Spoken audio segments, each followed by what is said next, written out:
नमस्कार दोस्तों, चलिए आज बात करेंगे हम steps of formation of ionic बंध, अर्थात आयनिक बंध निर्माण के चरण कि आयनिक बंध जो है कितने चरणों में बनता है उसके बारे में आज हम चर्चा करेंगे। इसको जानने से पहले हम आपको बता दें कि पिछले लेक्चर में हमने आयनिक बंध से संबंधित कुछ विशेष बातें बता दिया है। आप जाके पिछले लेक्चर का वीडियो जो है अवश्य देखिएगा।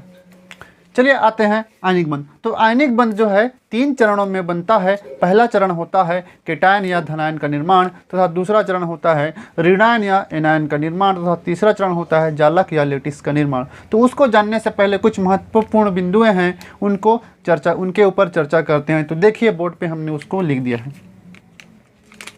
तो पहला महत्वपूर्ण बिंदु है, क्या कहता है, देखिए आयनिक बंध सदैव अलग अलग प्रकृति वाले तत्वों के मध्य बनता है। अर्थात आयनिक बंध जब भी बनेगा तो दोनों तत्वों का जो प्रकृति होगा, जो आयनिक बंध में भाग लेते हैं उन तत्वों का जो प्रकृति होगा वो अलग अलग होगा।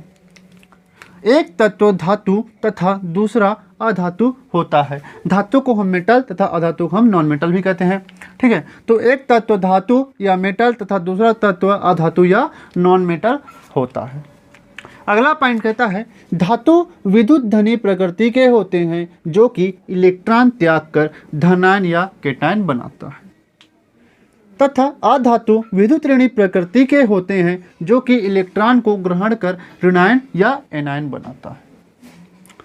आयनिक बंध के निर्माण के लिए एक परमाणु को केटायन तथा दूसरे परमाणु को एनायन होना चाहिए। एनायन और केटायन के परस्पर आकर्षण से उनके मध्य आयनिक बंध का निर्माण होता है।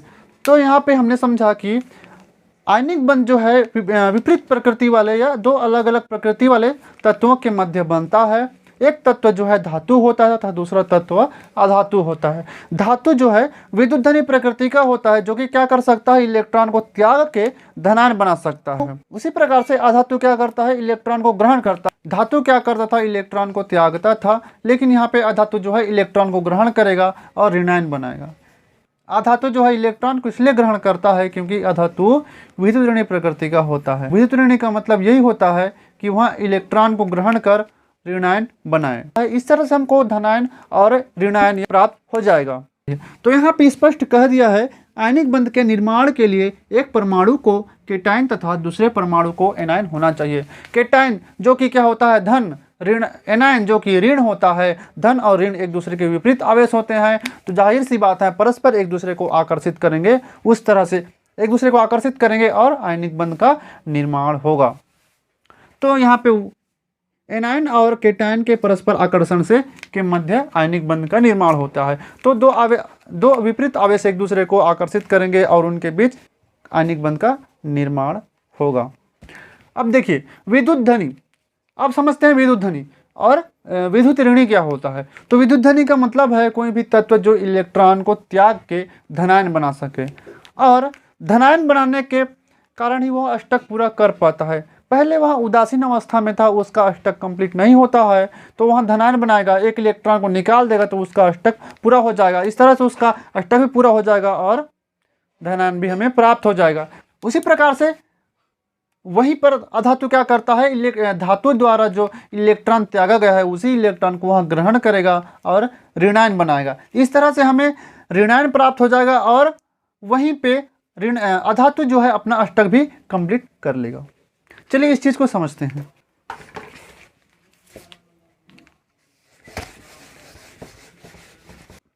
चलिए अब बात करते हैं आयनिक बंध के चरण कि आयनिक बंध जो है कौन कौन से पद में कंप्लीट होते हैं। तो पहला स्टेप, पद या स्टेप, तो पहला स्टेप पहला होता है फॉर्मेशन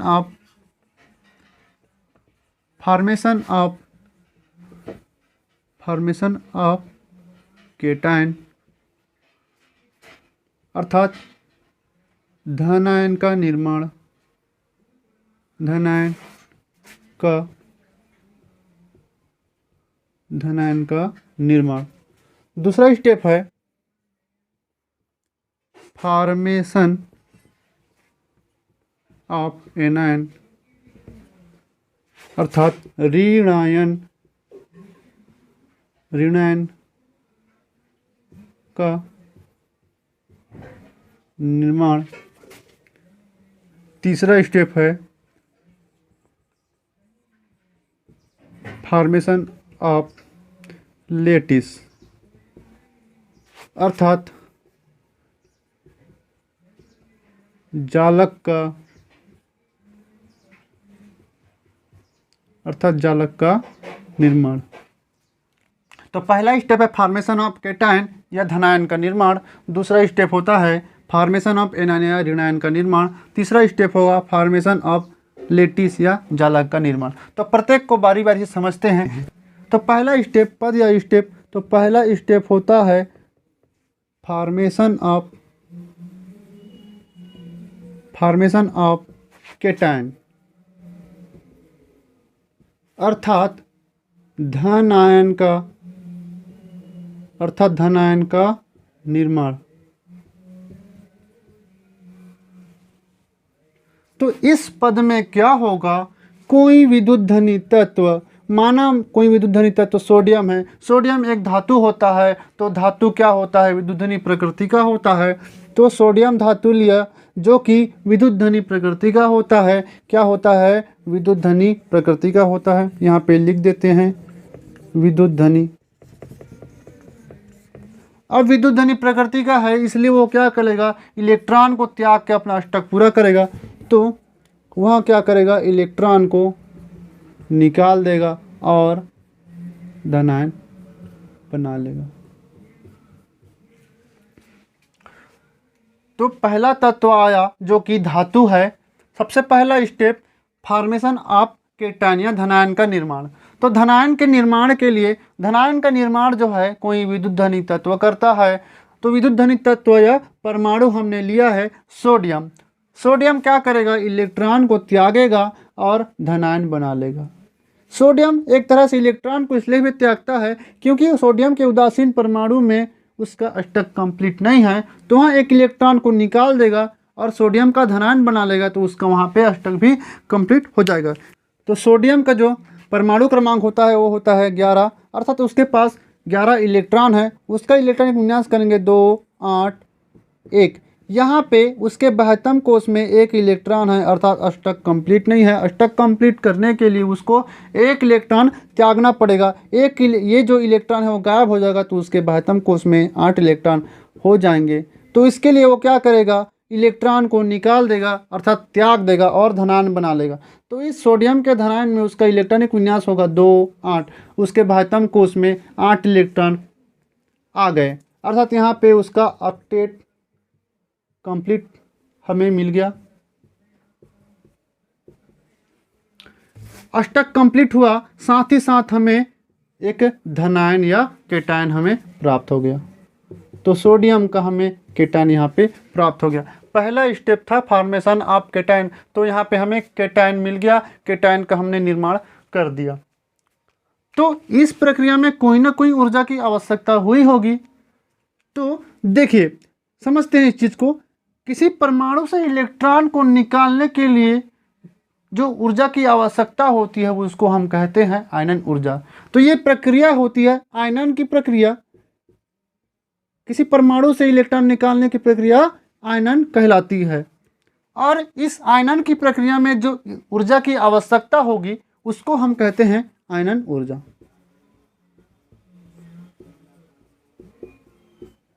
आयनन ऊर्जा, यहाँ पे आयनन ऊर्जा जो है इस प्रक्रिया में उपयोग हो रही है, इस प्रक्रिया में अवशोषित हो रही है, हम उसमें खपत हो रही है कहना चाहिए ऊर्जा। अर्थात यहाँ पे आयनन ऊर्जा आयनन ऊर्जा क्या हो रही है, एब्जॉर्ब हो रही है या अवशोषित हो रही है। तो एनर्जी इस प्रक्रिया में क्या होती है, एब्जॉर्ब होती है।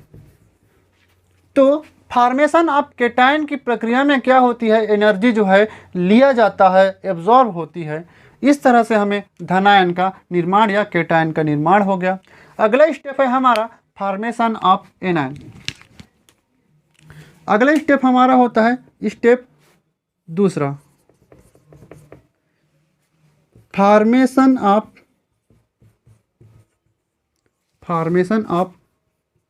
एनायन अर्थात ऋणायन का निर्माण।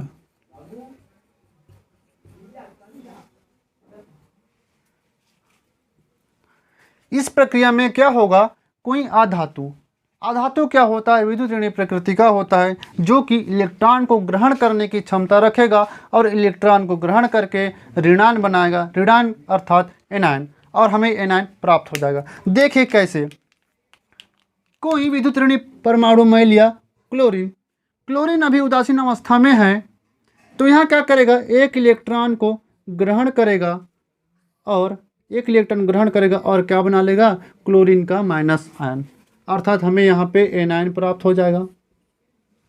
अब देखिए क्लोरीन क्या है, हमने कहा था क्लोरीन क्या है, विद्युत ऋणी होता है, विद्युत ऋणी प्रकृति का होता है। तो क्लोरीन के उदासीन अवस्था में क्लोरीन का भी अष्टक कंप्लीट नहीं है। देखिए इसका इलेक्ट्रॉनिक विन्यास, तो क्लोरीन का परमाणु क्रमांक होता है 7, तो क्लोरीन का परमाणु क्रमांक होता है 17, तो उसका इलेक्ट्रॉनिक विन्यास करते हैं 2 8 7। उसके बाह्यतम कोश में 7 इलेक्ट्रॉन है, उसको अष्टक पूरा करने के लिए 1 इलेक्ट्रॉन की आवश्यकता है, तो वहाँ 1 इलेक्ट्रॉन को क्या करेगा, ग्रहण कर लेगा और क्लोरीन का माइनस आयन बना लेगा, अर्थात एनायन बना लेगा। तो यहाँ पे उसका इलेक्ट्रॉनिक विन्यास हो जाएगा 2 8 8।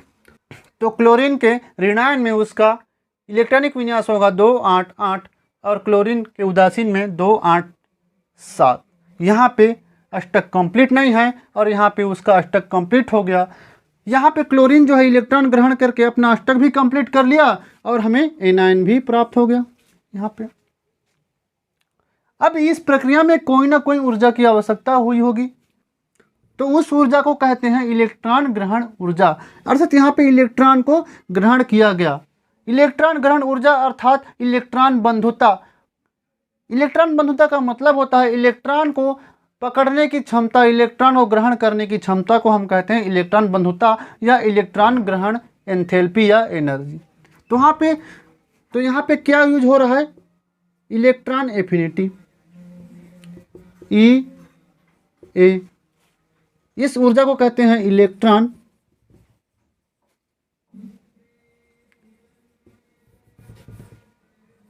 इस ऊर्जा को कहते हैं इलेक्ट्रॉन ग्रहण ऊर्जा। लेकिन इस प्रक्रिया में क्या होती है, ऊर्जा जो है मुक्त होती है। क्या होती है इस प्रक्रिया में, ऊर्जा मुक्त होती है, अर्थात ये इलेक्ट्रॉन ग्रहण ऊर्जा जो है क्या होगी, रिलीज होगी, कहना चाहिए एनर्जी रिलीज होगी।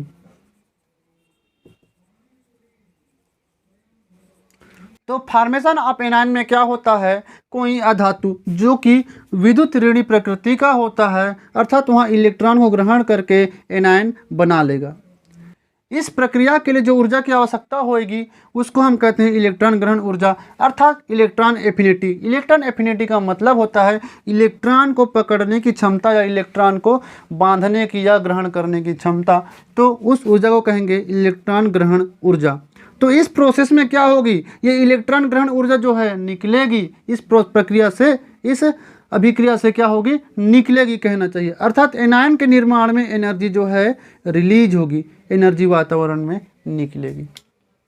इस तरह से हमें केटायन और एनायन मिल गया। अब आते हैं तीसरे स्टेप में। तो तीसरे स्टेप में क्या होगा, जो सोडियम धनायन बना लिया है और यहाँ पे क्लोरीन ऋणायन बना लिया है, दोनों का आवेश क्या है, विपरीत है, तो क्या करेगा, एक दूसरे को ये परस्पर आकर्षण करेंगे और आकर्षित होने के कारण आयनिक बंध का यहाँ पे निर्माण होगा और हमें जालक प्राप्त हो जाएगा।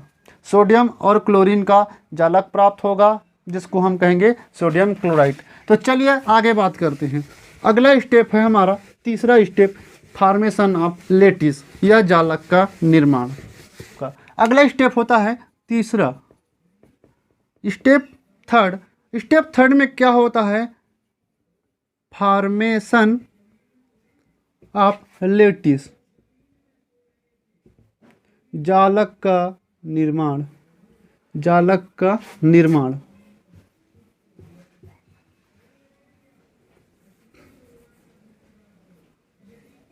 जालक का निर्माण इस तरह से। अभी तक से हमें प्राप्त हुआ है केटायन और एनायन। पहले स्टेप में हमने केटायन प्राप्त कर लिया और दूसरे स्टेप में हमने एनायन प्राप्त कर लिया यहाँ पे। अब देखिए क्या होगा, फॉर्मेशन ऑफ लैटिस तभी होगा जब ये जो है एक दूसरे को आकर्षित करेंगे, और जाहिर सी बात है एक दूसरे को अवश्य ही आकर्षित करेंगे, क्योंकि एक केटायन है और दूसरा एनायन है। केटायन जो कि धन आवेश रख रहा है और एनायन ऋण आवेश, तो परस्पर विपरीत आवेश है और परस्पर आकर्षित हो जाएंगे। तो देखिए क्या होगा यहाँ पे, सोडियम क्या है, सोडियम का केटायन लिया जो कि किस अवस्था में, अभी गैसीय अवस्था में। गैसीय परमाणु का, सोडियम के गैसीय परमाणु का धनायन तथा क्लोरीन के गैसीय परमाणु का ऋणायन हमें यहाँ पे,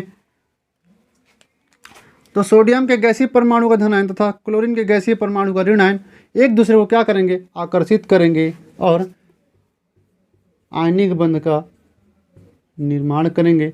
इस तरह से हमें सोडियम क्लोराइड का जालक प्राप्त हो जाएगा, जालक प्राप्त हो गया। तो यहाँ पे जो सोडियम का केटायन है वो गैसीय अवस्था में होगा, क्लोरीन का एनायन भी क्या होगा, गैसीय अवस्था में होगा।